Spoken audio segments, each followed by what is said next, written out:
तो मैंने अपने बच्चों से कहा कि there is rotation about C2 and C3 carbons, है ना। C2 और C3 कार्बन्स के बाद रोटेशन है, तो उससे क्या होता है, एक और प्रजाति जनरेट होती है जिसे हम बोलते हैं न्यूमैन प्रोजेक्शन। ठीक है, वो भी लिख लेते हैं हम लोग। Fourth one is Newman projection.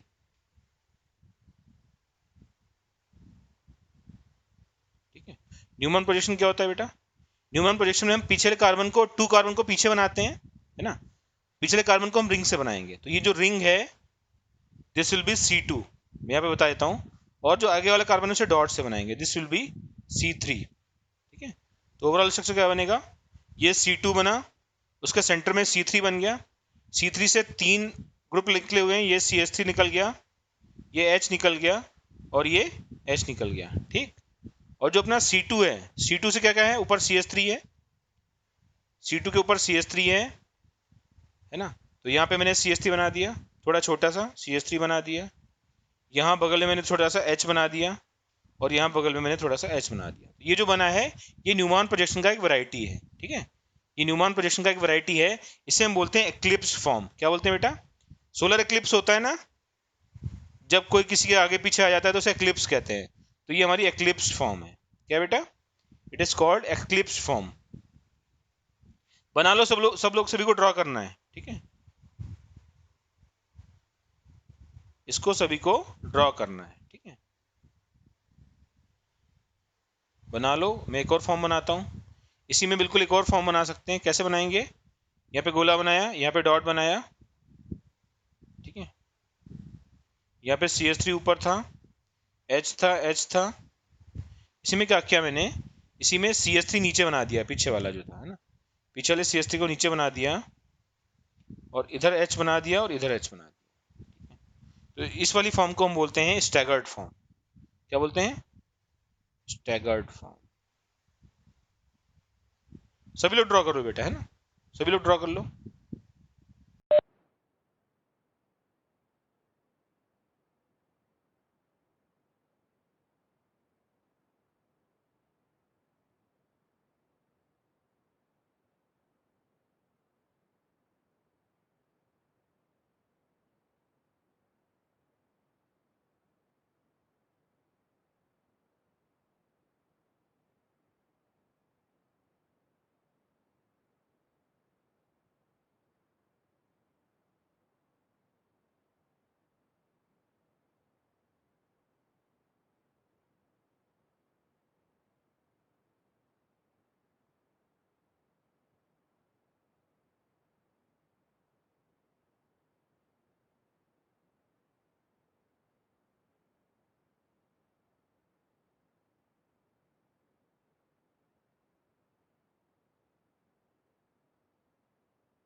लिख लिया सभी ने? यस और नो? चैट पर रिप्लाई करो। सबने नोट कर लिया? बहुत एकदम सीधे सीधे क्वेश्चंस आए हैं, है ना, इस पे, एक्लिप्स फॉर्म पे, स्टैगर्ड फॉर्म पे। इनको हम बोलते हैं प्रोजेक्शंस, न्यूमैन प्रोजेक्शंस। ये भी काइंड ऑफ आइसोमर्स होते हैं। ठीक है,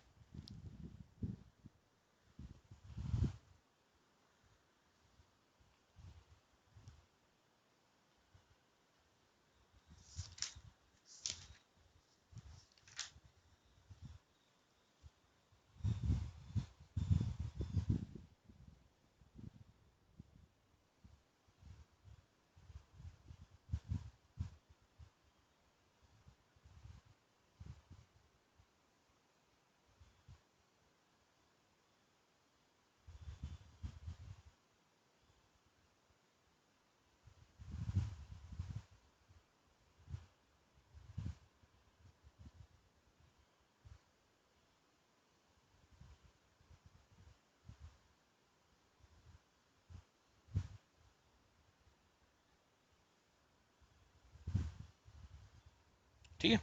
structures 1 and 2 are called conformers of each other और कन्फर्मेशनल आइसोमर्स। ठीक है, इसको हम कन्फर्मर्स भी बोलते हैं या कन्फर्मेशनल आइसोमेरिज्म भी बोलते हैं। ठीक है,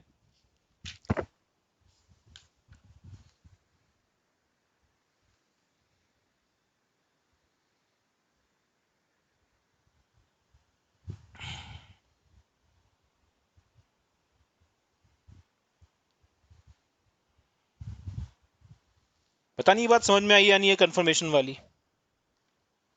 नहीं आई हो तो मैं कोशिश करूंगा समझाने की, शायद आ जाए।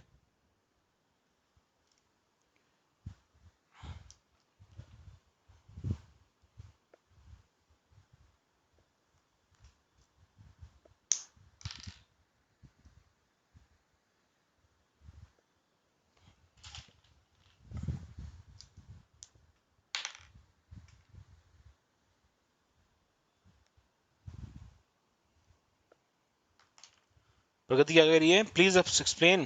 अच्छा चलो वीडियो देखो। ये मॉलिक्यूल दिख रहा है सबको, ये मॉलिक्यूल दिख रहा है सबको। इसमें ये जो कार्बन है बच्चा, दीज कार्बन आर एक्चुअली अपन के C2C3 हैं। ये जो कार्बन दिख रहे हैं तुम्हें ब्लैक कलर के, C2C3 हैं। ठीक है, और मैंने 2 कार्बन नहीं लिए, 2 कार्बन ले लेता हूं मैं, डोंट वरी, है ना, कंफ्यूजन ना रहे। ताकि 1 कार्बन और ले लेते हैं। हाँ, ये देखो मैंने ये 4 कार्बन लिए हैं। पहला कार्बन, दूसरा कार्बन, तीसरा कार्बन, चौथा कार्बन, 4 कार्बन दिख रहे हैं।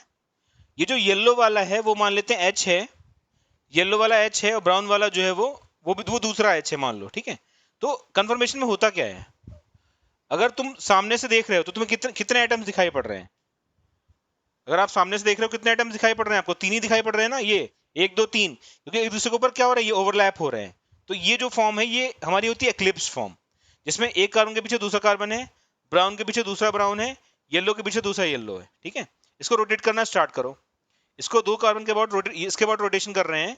हमने रोटेशन ऐसे किया कि एक जो कार्बन था वो दूसरे के क्या हो गया, अपोजिट हो गया बिल्कुल, है ना। अब देखना, क्या ये स्ट्रक्चर देख पा रहे हो आप लोग। इसमें एक कार्बन आपको ऊपर की तरफ दिख रहा है, ये यहाँ पे एक कार्बन ऊपर की तरफ दिख रहा है, दूसरा कार्बन यहाँ नीचे की तरफ दिख रहा है, दिख रहा है। तो जब ये फॉर्म होती है, येलो का अपोजिट येलो, येलो का अपोजिट येलो, ब्राउन का अपोजिट ब्राउन, है ना, ब्राउन का जस्ट अपोजिट ब्राउन दिख रहा है ना, ये रहा ब्राउन, ब्राउन का अपोजिट ब्राउन दिख रहा है, ब्राउन का अपोजिट ब्राउन दिख रहा है। तो इसे हम बोलते हैं स्टेगर्ड फॉर्म। स्टेगर्ड फॉर्म भी बोलते हैं इसे हम, एंटी फॉर्म भी बोलते हैं। रोटेशन कहाँ हो रहा है, इन दोनों कार्बन के अबाउट, ऐसे से रोटेशन होता है। ये रोटेशन तभी पॉसिबल है जब सिंगल बॉन्ड हो। अल्कीन में ये रोटेशन पॉसिबल नहीं होगा, इसीलिए हम बोलते हैं अल्कीन का जो रोटेशन है वो है रेस्ट्रिक्टेड रोटेशन। क्लियर है, कितने लोगों को क्लियर है, चैट पे लिख के भेजो। कितने लोगों को मेरी बात क्लियर है, चैट पे लिख के भेजो, बता दो मेरे बच्चों।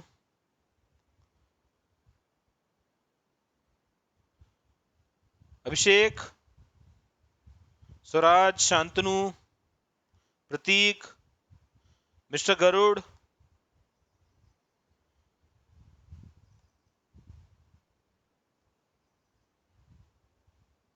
बाकी लोग रिप्लाई नहीं कर रहे हैं, बाकी लोग रिप्लाई ही नहीं कर रहे। पता नहीं कैसी पब्लिक है हमारी, रिप्लाई ही नहीं करती। अनुजा, सवरी, दिव्या, गीतांजलि, हर्षल, अथर्व, लावण्या, निशा, पल्लवी, पायल, प्रगति, प्रतीक, बोलो बेटा, सब लोग रिप्लाई करो।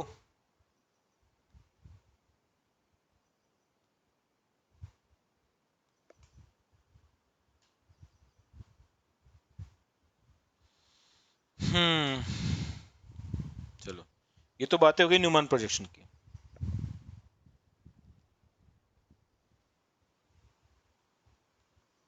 हाँ बोलो प्रगति, कोई डाउट है तो पूछो। ठीक है, इसके बाद देखता हूँ क्या बचा है भी आपका। डीएल बता दिया, एक्सिस ऑफ सिमेट्री नहीं बता रहा हूँ, बताओ तो कह दूं, बता दूं आपको। क्या चाहते हो, एक्सिस ऑफ सिमेट्री जानना चाहते हो, यस और no.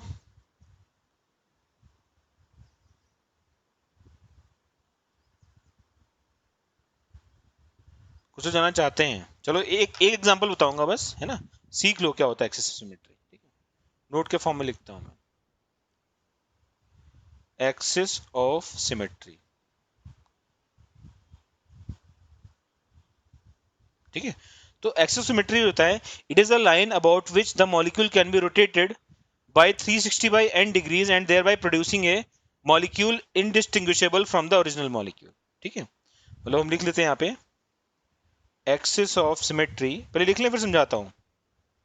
Axis of symmetry is a line about which is a line about which the molecule can be rotated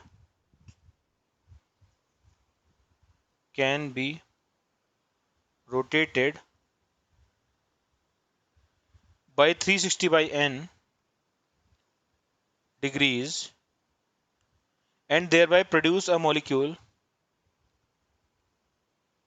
thereby producing a molecule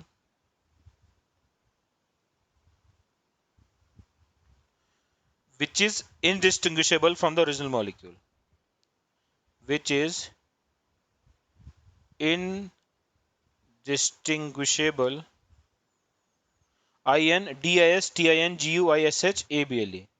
from the original molecule।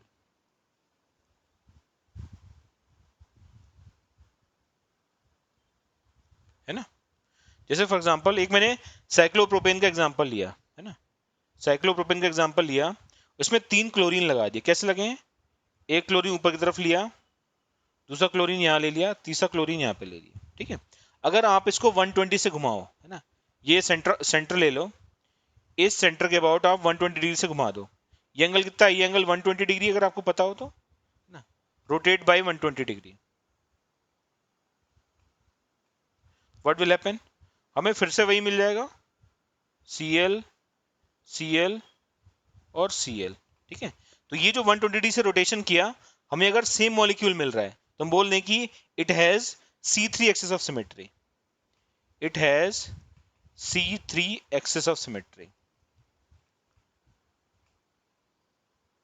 ठीक है, तो n कहां से, ये जो n 3 लिख के आया, 3 कहां से आया, तो n जो होता है वो आता है 360 डिग्री डिवाइडेड बाय जिस एंगल से आप रोटेट करते हो, कितना आ गया, ये n आ गया, तो इसे हम C3 एक्सिस ऑफ सिमेट्री या फिर Cn एक्सिस ऑफ सिमेट्री बोलते हैं।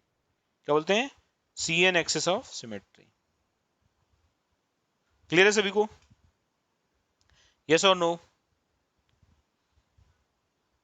क्लियर है, शांतनु को नहीं आया समझ में, अरे मेरे बिटवा,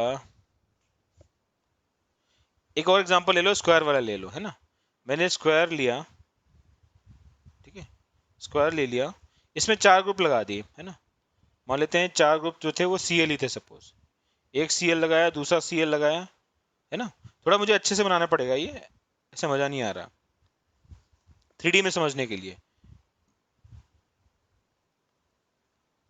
यहाँ पे Cl है, यहाँ पे भी Cl है, यहाँ Cl है, यहाँ पे Cl है, आपने क्या किया, इसे 90 डिग्री से रोटेट किया, जब आप 90 डिग्री से रोटेट करोगे तो आपको फिर से वैसी ही कोई चीज मिल जाएगी, है ना, फिर से वैसी कोई चीज मिल जाएगी, कोई डिफरेंशिएबल नहीं होगा ये, Cl आ गया, Cl आ गया, Cl आ गया, सॉरी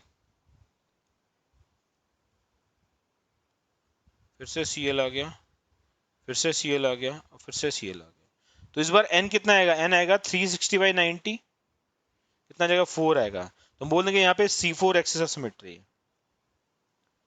ये क्लियर है ना, 90 डिग्री से रोटेट किया, फिर से सेम मॉलिक्यूल आ गया, तो हम बोल देंगे कि इसमें कौन सी एक्सिस ऑफ सिमेट्री है, इसमें C4 एक्सिस ऑफ सिमेट्री है।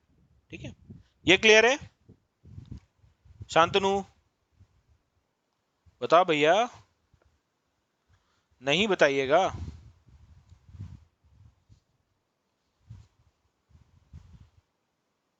चलो ठीक है, फिर तो काफी चीजें हो गई, मेजो भी बता दिया मैंने बच्चों को अपने, है ना,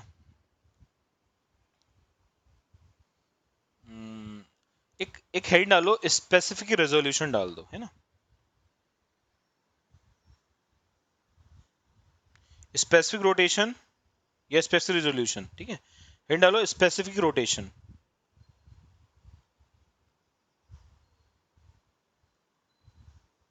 ठीक है, हेडिंग डालो आप लोग स्पेसिफिक रोटेशन, इसे हम अल्फा से लिखते हैं।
ठीक है, तो स्पेसिफिक रोटेशन क्या है? It is the number of degrees of rotation observed if a 1 decimeter tube is used and the compound has the concentration 1 gram per ml, है ना? It is the number of degrees of rotation observed if a 1 decimeter tube is used and the compound has the concentration of 1 gram per ml. ठीक है, तो इसे define करते हैं, ये alpha लिखते हैं, ऊपर लैम्डा लगाते हैं, नीचे टी लगाते हैं। ठीक है, इसमें टी क्या है? टेम्परेचर है, टी जो होता है वो 25 डिग्री सी होता है ना, और लैम्डा जो है वो वेवलेंथ आता है, lambda is wavelength in nanometer, lambda wavelength होता है नैनोमीटर्स में। ठीक है, क्लियर है सभी को? Theta is angle of rotation for plane polarized light, C is concentration in gram per ML, T जो है वो टेम्परेचर है 25 डिग्री सी, है ना, टी इज टेम्परेचर, और इस तरीके से हम स्पेसिफिक रोटेशन डिफाइन करते हैं। ठीक है, क्लियर है सभी को? यस और no?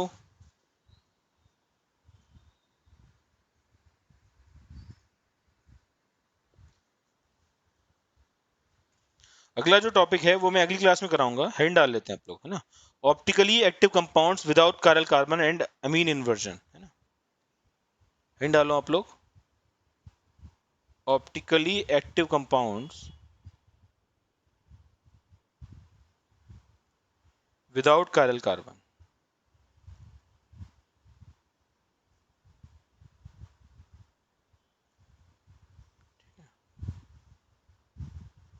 Optically active compounds without chiral carbon. ये क्लियर है सभी को? यस और नो? तो आज के लिए इतना ही रखते हैं, फिर मुझे लगा टाइम भी हो गया, है ना, टाइम हो गया लगभग। अगली क्लास में हम लोग नया टॉपिक स्टार्ट करेंगे, optically active compounds without chiral carbon. मैं एक काम कर रहा हूँ, मैं आपको कुछ क्वेश्चंस भेज रहा हूँ, आप लोग ट्राई करना, अगर नहीं हुआ तो हम अगली क्लास में डिस्कस करेंगे। ठीक है, क्लियर है सभी को? मैं कुछ क्वेश्चंस भेज रहा हूँ बेटा, अगर नहीं हुए तो मैं डिस्कस करूंगा अगली क्लास में। ठीक है, ऑप्टिकल आइसोमेरिज्म की अभी तुरंत भेज दूंगा व्हाट्सएप पे। ओके, चलो फिर आज के लिए इतना ही रखते हैं, thank you very much. Recordings मैंने किए हो, किसी को चाहिए हो तो मैसेज डाल देना, मैं अपलोड कर दूंगा। ठीक है, मीटिंग एंड कर रहा हूँ मैं, थैंक यू वेरी मच।